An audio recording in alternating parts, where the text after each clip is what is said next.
Hello, my name is Andrew Gary, and welcome to Seismic Sound Off, in-depth conversations in applied geophysics.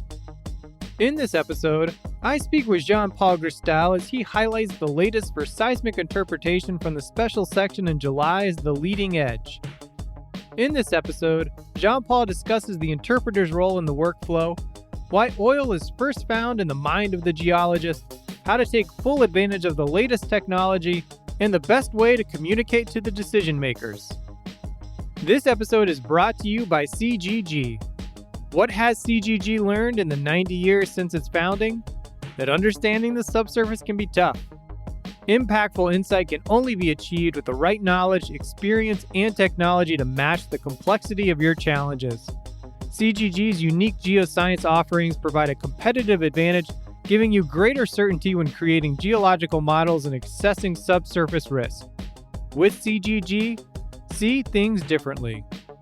To find the links for all the articles discussed, visit seg.org/podcast. Now for our conversation. Well, we are talking today about July's The Leading Edge, the special section, which you wrote the intro for, as well as wrote a paper in the special section. And when I think of the seismic data workflow, the interpreters seem sort of like the celebrity or the most public face of the workflow. How would you describe the interpreter's role in the workflow? Yeah, so the interpreter is a very important part. I don't think he sees himself as a celebrity. They're quite modest in general, but after a lot of work from the acquisition crew, from the processors, from the seismic analysts, you get to a final volume, but then it's the real hard job for the interpreter to start making sense of the data and to make a comprehensive story of the data that can be used. And that's really where the value is, where the importance of the data comes out, is what does this data show? What can we do with the data? How can it be used? And what's the value of it? Yeah, you mentioned there's a lot of steps that come before the interpretation, and there have been a lot of advancements within those steps that come before the interpreter starts looking at the data. With the advancements throughout this workflow, what should be expected of the modern interpreter to take full advantage of these improvements? Yeah, so I always say the imaging comes first. So getting the right acquisition and the right processing in mind to get the right imaging. But then once the imaging gets better and then you finally can start getting coherent structures, then you start looking at the amplitudes and how they come together. And then hopefully at the end of that, then even changes in the amplitude by what you see in time-lapse can be observed in that data. So there's a very strong link between the 3D imaging and the final 4D product. On top of full waveform inversion, machine learning has been a hot topic on this podcast, and machine learning is impacting many fields and industries across a wide spectrum right now. Do you see advantages still, though, for the interpreter to manually pick parallel horizon levels or locate an obvious fault plane instead of going the automated route? There's definitely still value in it. And yeah, if you look at the special section, you'll notice that most of the current development, the current topics are around machine learning, with 5 of the 7 articles talking about that. And that's really where the advancements are. And hopefully that workflow can take over a big part of the more tedious work maybe of the interpreter, the stuff that takes him a long time, but that not really where his skills are shown. But because really where we need the interpreter and where it still helps to pick a fault or pick an interpreter, pick an horizon, is in getting a feel of the data and getting a feel of the data quality and where are the issues. If you build a trap story, where is the problem in that trap? And by doing that by hand, the interpreter really gets a feel of the data and a better understanding of where those problems and where those uncertainties might sit. Looking specifically at your paper, you had a pretty unique opportunity to track 4 ocean bottom node surveys acquired over a period of 10 years. What were a few of the biggest changes you noticed from the first to the last survey, and how did that impact your own interpretation? Right. So I've been able, by looking at the data for the last 10 years on Atlantis, see a big change. The first node survey was acquired with the very first set of nodes, and at that point we really had a limited amount of nodes, and we're quite limited in the amount of offsets and data we could acquire with that.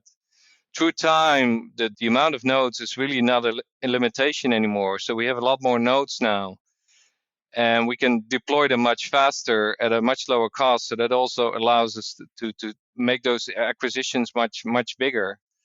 On the processing side, I would say the big breakthrough is the full waveform inversion, the FWI. Once we got that to work, and that was really a step on top of that large scale acquisition that we were able to do, then we got the FWI to work, and that made a breakthrough in the imaging, and also then not only in the 3D imaging, but in the end in the 4D imaging as well. Then finally, the one piece that has really made me proud that we get to work in the last survey that I've been working on for the last 10 years is the 4D assisted history match. So that's where you automatically take the data and let the inversion figure out the best reservoir model to match that data in an automated way instead of doing this with a manual way. And that's been a long time in the making. We finally have that working right now. Mm. Well, that's exciting there. And, as not only publishing a paper in this special section, but being familiar with all of them, you're sort of in an interesting position, especially as you mentioned, a lot of them are talking about new technology. What kind of skills and mindset of the interpreter do you believe haven't changed, though, with these advances in technology?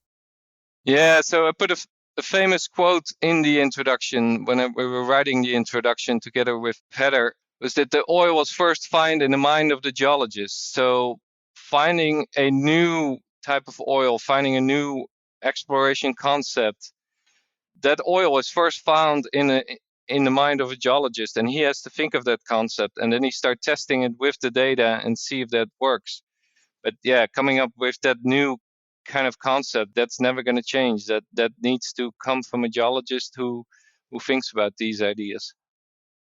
This is a very important topic in, the life of a geophysicist and interpreter. How do you see this special section helping the modern interpreter in their day-to-day work? So there's a couple of papers that show more case studies that could be great examples to kind of look at, compare it to your data and see where there's analogs or where there's differences, and maybe what those papers have done and see if that applies on your field. And then, of course, there's a lot of papers, like we said, about machine learning, and those are new techniques, new concepts, and the interpreter can take a look at those and see if those would apply to his field, and then hopefully take away a lot of the work on that side, so we can focus really on the real issues of the data. Do you feel like in today's interpretation that a skill set of some level with machine learning is required? Yeah, I think so. That you really need to stay up with the tools of the trade, and one of those tools that's strongly coming out right now is the machine learning. So the interpreter needs to have a view of how those techniques work and see how he can apply them in his or her field to get a better interpretation in the end. Yeah, speaking of better interpretation, the at the end of the day, you're communicating to the final business decision makers as the interpreter are contributing to that. How do you see these upgrades and these advances in technology influencing how interpreters communicate with the final business decision makers? So hopefully the machine learning will allow the interpreters really to focus more on the problem areas, on where the uncertainties live, where the real problems are. And that's really also where the business makers are interested in what's the risk, what's the uncertainty, where can this break down, are there any alternative models that could explain this data as well. And that's an area where hopefully the interpreter has more time now to work on those, to focus on those topics. For looking at you kind of specifically, what new technologies or future advances are you most excited about that you think is going to improve interpretation? So One area where I've seen some flavors now and that could really kick off in the future is using the FWI instead of just building a velocity model, also using that to make the reflectivity volumes. And when we worked initially with FWI 10 years ago, Laurent already indicated that that could be an area where you really, the FWI start delivering the product that you're actually going to interpret on. And we've seen some hints for that now, that those volumes are actually better than the final imaged areas. There's still a lot of things to gain there with frequency content and getting some confidence in the amplitudes. But I think that's a very exciting area that hopefully we'll see more of in the future. And just kind of lastly here, for a new interpreter kind of up and coming, what is one piece of advice you would offer for that person to succeed as an interpreter today? The one piece of advice I definitely want to give them is make sure they talk to the experienced people, make sure they pick their brain and see what they learned in the past, because I've seen a lot of lessons learned coming by that I thought we'd learned already, but we keep on relearning them. So making sure that the knowledge gets transferred from the older generation to the new generation, that's important. So pick a mentor, make sure you pick his brain and get a lot of experience transferred that way, and hopefully they'll help you in your career. And maybe looking at the papers in this special section will give you an idea of maybe a mentor to reach out if you don't have any idea. So I thank you for that advice there. And thank you for your work on the special section. I'm sure seismic interpretation is always a major hot issue. So I'm sure people are going to be excited to read the issues. And so thanks for working on it. Yes, and of course we want to thank my co-associate editor Heather Bedell as well for her work, who helped just maybe more than I did in this section. So thanks for her help. Thank you for listening to SEG's flagship podcast, Seismic Sound Off.